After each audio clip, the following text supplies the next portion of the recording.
I want to break this down a little more and test Jules' theory that there were no good goals in this game. Even though Mark and I like to test whatever you want. But before, I want to give a shout out. Obviously, Cole Palmer, tremendous story.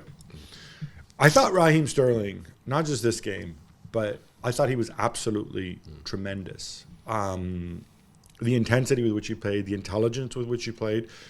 I don't want to pick on Nico Jackson again, but I will. I don't think it's that straightforward to play in a front line with Nico Jackson, with Conor Gallagher, who puts in a ton of effort, but he's kind of asked to do that double role, kind of coming forward, doing the press, and then going back. You have to be constantly aware of the movements.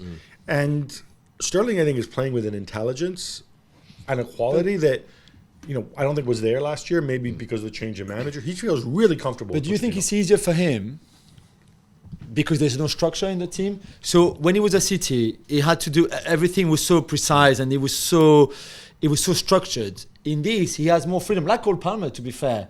More freedom. If he wants to take 20 touches and go one-on-one with Oggy, he can every single time and can even come back and nobody is going to say anything.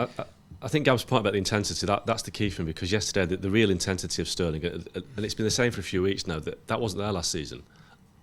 I mean, it's probably too strong to say he was sulking last season, but he looked like he got to Chelsea and thought, what have I done? Managerial changes, loads of players coming in. He didn't look happy, and he probably thought that I should have stayed at City and stuck around to win the treble. But I think he's taken on the responsibility. And then left on a free transfer.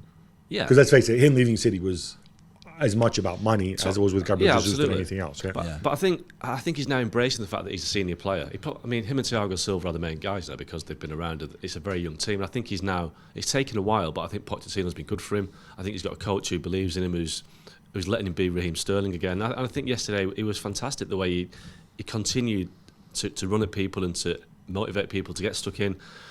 I just thought that was the best performance I've seen from Raheem for maybe 3 or 4 years. That ball he gave to Malo Gusto at the end when he's still 3-3 and Malo Gusto just blasted with his Malo left Gusto foot. should have scored. Oh, God, yeah. But that was such a great ball, such a clever ball from But you're talking about Jackson. Playing with Jackson would be tough because Jackson just runs in straight lines. He doesn't bend his runs. So if you're Raheem Sterling, you're thinking, how can I get the ball to him? Because he just doesn't make it easy. So maybe he's decided that I'm not even going to try to get the ball to Nico Jackson. I'm just going to try and play my own way. By the way, Nico Jackson, a hat-trick on Monday, goal today. 4 goals in 2 games. The season that started on Monday against Spurs and City, be on pace to score 76 goals. What about his yellow carding activity? Another yellow card. Stop.